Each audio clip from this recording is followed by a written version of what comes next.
अस्सलाम वालेकुम नाजरीन, मैं हूं कुर्बान बलोच।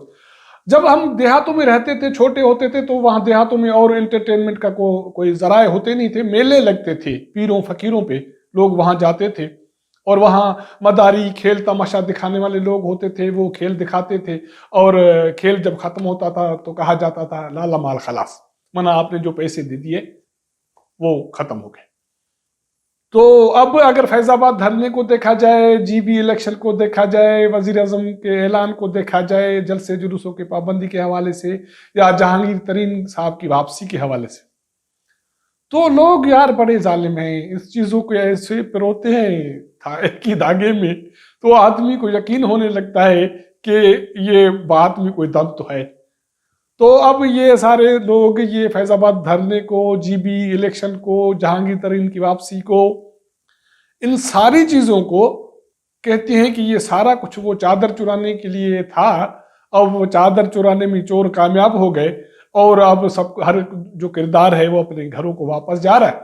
और अब लाला माल ऑलमोस्ट खलास। अब देखते हैं कि पीडीएम की तरफ से क्या होता है। रद्द अमल तो आएगा और मेरे ख्याल में जल्दी आएगा।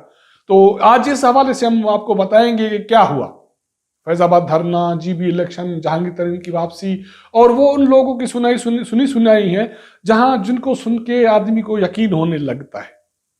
जिन दोस्तों ने मेरा चैनल सब्सक्राइब नहीं किया उसको सब्सक्राइब करें, वॉच करें और अपना इनपुट जरूर दें। कहती है कि अचानक क्या हुआ कि जहांगीर तरीन साहब बैरून मुल्क से वापस आ गए, लाहौर पहुंचे, अपने बेटे के साथ अपने घर चले गए और खामोशी हो गई। कुछ कहाँ गए, चीनी दामों में जो इजाफा था, वो कार्टलाइजेशन और जखीरा अंदोजी, सारी चीजें, कोई कुछ भी कार्रवाई नहीं हुई।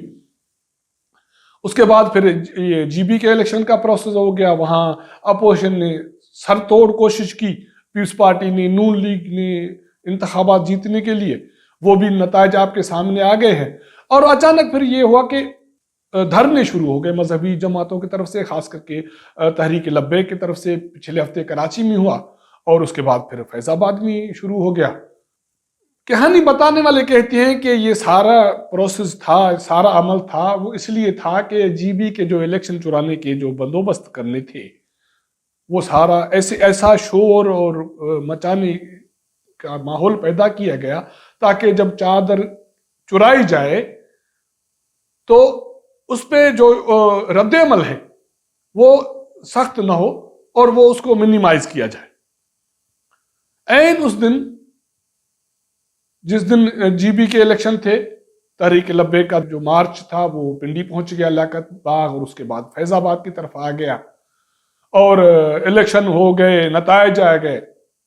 नतायज में अभी जो सूरत हाल बनी है उसमें अहम किरदार अब आज़ाद जो अराकीन है उनका है। वही जिनके साथ बैठेंगे हुकूमत बनाने के लिए, वो हुकूमत बनाएंगे और यकीनी तौर पे वो हुकूमत पीटीआई के साथ बनाएंगे, क्योंकि उनके 9 से 10 सीटें उन्होंने जीती हैं। बाकी पीपल्स पार्टी बेचारी तो जीत के भी हारी है। उनके सीटें पहले ज्यादा थी, अब कम होके 3 रह गई हैं। मुस्लिम लीग नून को कोई खास आसरा पहले भी नहीं था, सिर्फ वहाँ मरियम नवाज ने अवामी कुव्वत का मुजाहरा किया जाके, उनको 2 सीटें मिली हैं, और इस तरह जेयूआई एक और। कहने वाले बताते हैं कि इससे पहले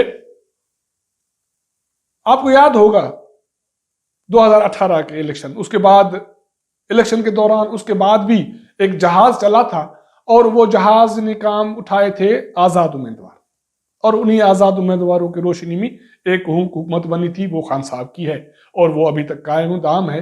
और वो जहाज था जहांगीर तरीन साहब का, और जहांगीर तरीन ही उसी जहाज के मालिक भी थे और चलाने वाले की उसको यूज करने वाले भी। कहते हैं कि वो तो खुला डुल्ला था तो इसलिए वहां जहाज इस्तेमाल हुआ, लेकिन जीबी के इलेक्शन में जहाज के जगह पे ये हेलीकॉप्टर इस्तेमाल हुआ है। आप देख सकते हैं हेलीकॉप्टर है, इसमें जहांगीर तरीन बैठा है। अब खुदा जाने ये हेलीकॉप्टर जहांगीर तरीन फुटेज फोटोशॉप हैं, असली हैं, पता नहीं है। लेकिन कहानी बताने वाले बताती हैं कि ये हेलीकॉप्टर जब जहांगीर तरीन साहब वापस आए बैरून मुल्क से तो इन्होंने उड़ान भरी है जीबी की तरफ, और उन्होंने आज़ाद उम्मीदवारों पे काम किया और आज़ाद उम्मीदवार जीते हैं। اب آزاد امیدوار کس کے لیے ان کو جتایا گیا؟ کیونکہ پی ٹی آئی کے ساتھ تو اب تو دوستی جہانگیر ترین کی ہے ہی نہیں. پی ٹی آئی کے ساتھ اگر جہانگیر ترین کی دوستی نہیں ہے تو یہ آزاد امیدواروں پہ خرچہ کس نے کیا؟ اور جہانگیر ترین صاحب نے اڑان کیوں بھری، وہاں کیوں گئے؟